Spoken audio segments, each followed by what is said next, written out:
Number second के अंदर हमें कह रहा है कि कंपेयर करना है a1 upon a2 b1 upon b2 c1 upon c2। ठीक है, कि ये सॉल्व करने के बाद क्या ये इंटरसेक्ट है या पैरेलल है या कोइंसिडेंट है। ठीक है, तो इसका हमारे पास स्टैंडर्ड फॉर्मूला क्या था, a1x plus b1y plus c1 is equal to 0, a2x plus b2y plus c2 is equal to 0। ये आपको मैंने बेसिक इंट्रोडक्शन की क्लास में बताया हुआ है। ठीक है, अब देखिए x के साथ होगा वो a1 होगा पहली इक्वेशन में, दूसरी इक्वेशन में जो x के साथ होगा वो a2 होगा, फर्स्ट इक्वेशन के अंदर जो y के साथ होगा b1 होगा, सेकंड इक्वेशन में b2 होगा, फर्स्ट इक्वेशन में यहाँ पर जो मैथ का नंबर होगा जो कांस्टेंट होगा वो c1 होगा, सेकंड इक्वेशन के अंदर क्या होगा c2 होगा। अब हम लोग इसको करके देखते हैं, यानी a1 इसके लिए क्या हो जाएगा 5, b1 क्या हो जाएगा -4, c1 क्या हो जाएगा 8, a2 क्या हो जाएगा 7, b2 क्या हो जाएगा 6 और c2 क्या हो जाएगा -9। ठीक है, कंडीशन यहाँ पर आपको लिख दिया हूँ, ऐसे तो बताया हुआ है आपको कि a1 upon a2 is not equal to b1 upon b2। अगर ये कंडीशन है तब तो वो इंटरसेक्टिंग लाइन है। अगर तीनों ही इक्वल है a1 upon a2 is equal to b1 upon b2 is equal to c1 upon c2 तो आपका ये क्या है, कोइंसिडेंट लाइन है। और अगर आपका a1 upon a2 is equal to b1 upon b2 है but c1 upon c2 is not equal, ठीक है, c1 और c2 अगर इक्वल नहीं है तो वो कौन सी लाइन होगी, पैरेलल लाइन होगी। क्लियर है यहाँ तक। अब इसके बाद देखिए ये मैंने लिख दिया 5/7 और इसका क्या आ गया -4/6 और इज इक्वल टू मान लीजिए 8/9 है। ठीक है, इसको लिखने की जरूरत ही नहीं क्योंकि मेरे को यही दिख रहा है कि 5/7 is not equal to -2/3। Clear है, 2 2 जा 4, 2 3 जा 6, तो ये दोनों क्या है, नॉट इक्वल है। यानी जब हमारे पास a1 upon a2 is not equal to है b1 अपॉन b2 तो हमारे पास लाइन कैसी होगी भाई, इंटरसेक्टिंग लाइन होगी। कौन सी लाइन होगी, इंटरसेक्टिंग लाइन होगी। ठीक है, तो ये हो गया हमारा फर्स्ट पार्ट। ऐसे अब सेकंड पार्ट में देखते हैं, a1 अपॉन a2 मतलब 9/18, b1 अपॉन b2 मतलब 3/6, c1 अपॉन c2 मतलब 12/24। काटिए 9 1 जा 9, 9 2 जा 18, 3 1 जा 3, 3 2 जा 6, 12 1 जा 12, 12 2 जा 24। ठीक है, तो ये तीनों इक्वल आ गए, यानी a1 upon a2 is equal to b1 upon b2 is equal to c1 upon c2। ठीक है, तो ये हमारे पास कौन सी कंडीशन आ गई, सेकंड वाली, जो क्या कह रहा है भाई, कोइंसिडेंट लाइन है, तो इसको लिख देंगे कोइंसिडेंट लाइन। ये कौन सी लाइन है, कोइंसिडेंट लाइन है। ठीक है, किस टाइप का है। थर्ड वाले पार्ट में जाते हैं हम लोग। तो अब इसमें क्या है 6/2, ये है ना एक इक्वेशन, ये एक इक्वेशन, ये 6/2 a1 upon a2 b1 upon b2 -3 upon -1 और c1 अपॉन c2 10/9। तो देखिए 2 3 जा 6 प्लस का 3 हो गया, ये माइनस से माइनस कैंसिल हो गया, प्लस का 3 आ गया, इज नॉट इक्वल टू 10/9। इसमें क्या कंडीशन आई हमारे पास कि भाई a1 upon a2 is equal to है b1 upon b2 but does not equal to c1 upon c2। यानी a1 upon a2 b1 upon b2 तो इक्वल है लेकिन c1 अपॉन c2 इसके इक्वल नहीं है। तो ये कौन सी लाइन हो जाएगी, थर्ड वाली कंडीशन के अकॉर्डिंग ये हमारे पास हो जाएगी पैरेलल लाइन। ठीक है, देखिए इस एक्सरसाइज के अंदर जो फर्स्ट क्वेश्चन और सेवंथ क्वेश्चन है वो इंपॉर्टेंट है और बाकी सेकंड क्वेश्चन और थर्ड क्वेश्चन जो आपका इससे एमसीक्यू वगैरह आते हैं। ठीक है, अब इसको नोट कर लीजिए, फिर बात करते हैं क्वेश्चन नंबर थर्ड की। क्लियर है ये, ओके। अब देखिए क्वेश्चन नंबर थर्ड जो है वो भी एकदम क्वेश्चन नंबर सेकंड की तरह है। इसमें भी कह रहा है कंपेयर करना a1 upon a2 b1 upon b2 and c1 upon c2। ठीक है, लेकिन इसमें कंडीशन क्या करना भैया, आपको बताना है कि कंसिस्टेंट है या इनकंसिस्टेंट है। जैसे इसके अंदर पूछ रहा था इससे पहले वाले क्वेश्चन में कि क्या ये इंटरसेक्ट है, क्या ये पैरेलल है या क्या कोइंसिडेंट है। ठीक है, तो इन्हीं तीनों की कंडीशन आपको इंट्रोडक्शन क्लास में बताया था कि कंसिस्टेंट और इनकंसिस्टेंट भी आपको बताया था कि अगर a1 upon a2 is not equal to b1 upon b2 होता तो ये कंसिस्टेंट होता है, a1 upon a2 is equal to b1 upon b2 is equal to c1 upon c2 होता तब भी ये कंसिस्टेंट होता है। बट जब a1 upon a2 is equal to b1 upon b2 and does not equal to c1 upon c2 तब वो condition inconsistent होता है। मतलब तीनों कंडीशन को याद करने का आसान तरीका है कि जो लास्ट वाला ये इनकंसिस्टेंट होता है, बाकी के दोनों क्या होते हैं, कंसिस्टेंट होते हैं। ठीक है, तो इसको भी क्या करना है, कंपेयर कराना पड़ेगा उसी इक्वेशन से, याद है, compare by a1x plus b1y plus c1 is equal to 0 and a2x plus b2y plus c2 is equal to 0।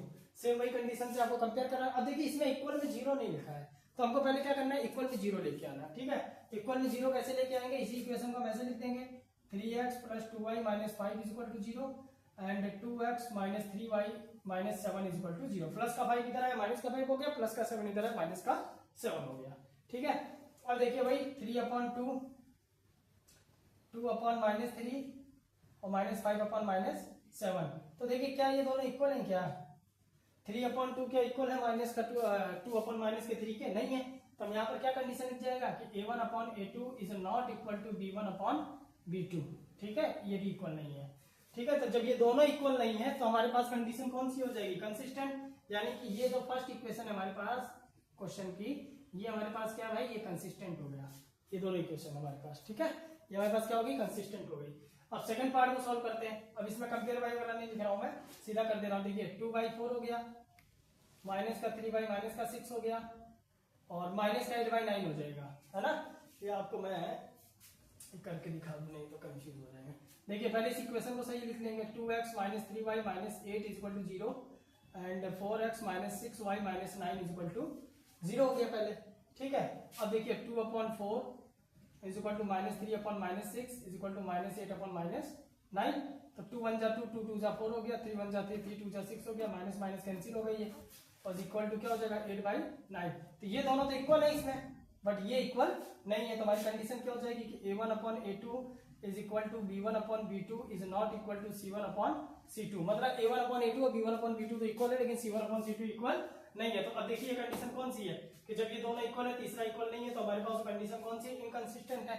तो हम इसको अंदर लिख देंगे कि भैया ये क्या है, ये इनकंसिस्टेंट है। हो गया सेकंड पार्ट। थर्ड पार्ट के अंदर देखिए ये जो इक्वेशन दी हुई है, इसका हम क्या करते हैं, पहले एलसीएम ले लेते हैं। एलसीएम ले लेंगे तो क्या कहते हैं, आसान हो जाएगा थोड़ा। तो देखिए 3/2x plus 5/3y minus 7 is equal to 0। ठीक है, तो 2 3 जा क्या आ जाएगा, 6 एलसीएम आ जाएगा हमारे पास। 3 3 जा 9x, 3 2 5 जा 10y माइनस 6 7 जा 42 इज इक्वल टू 0। 6 कहाँ चला जाएगा, 0 में चला जाएगा, खत्म हो जाएगा। ठीक है, ये 3 दिख रहा होगा, 42 है ये। तो हमारे पास इक्वेशन हो गई 9x plus 10y minus 42 is equal to 0। एक इक्वेशन हो गई। सेकंड हमारा नॉर्मल नहीं है, इसको डायरेक्ट लिख दीजिए 9x minus 10y and minus 14 is equal to 0। ठीक है, अब देखिए, अब ये 9/9 हो गया, प्लस का 10 अपॉन माइनस का 10 हो गया, और अच्छा ये पहली इक्वेशन यही थी ना, प्लस का ये, हाँ ठीक है, एंड माइनस 42 अपॉन माइनस का 14 हो गया। देखो 9 से 9 कैंसिल हो गया, ये तो आ गया प्लस का 1, ये आ गया माइनस का 1, और ये क्या आ जाएगा, माइनस से माइनस कट जाएगा, ये आ जाएगा 3। तो ये प्लस का 1 और माइनस का 1 क्या इक्वल है, क्या नहीं इक्वल है। ठीक है, साइन चेक कर लीजिएगा एक बार। ठीक है, ये प्लस का है और ये माइनस का, तो ये दोनों क्या है, इक्वल नहीं है। तो जब ये इक्वल नहीं है तो हमारे पास कौन सी कंडीशन है, पहली वाली आ गई थी, ये भी हमारे पास क्या है भाई, ये कंसिस्टेंट है। ठीक है, इसको नोट कर लीजिए, फिर आगे बात करते हैं।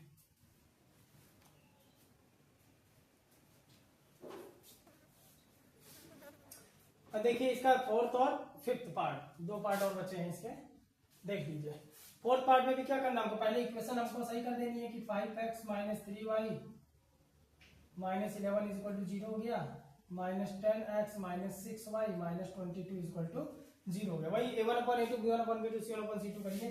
तो 5 अपॉन माइनस का 10 हो गया, ये माइनस का 3 अपॉन माइनस का 6 हो गया, ये माइनस का 11 अपॉन माइनस का 22 हो गया। 5 1 जा 5, 5 2 जा 10, माइनस का 1/2।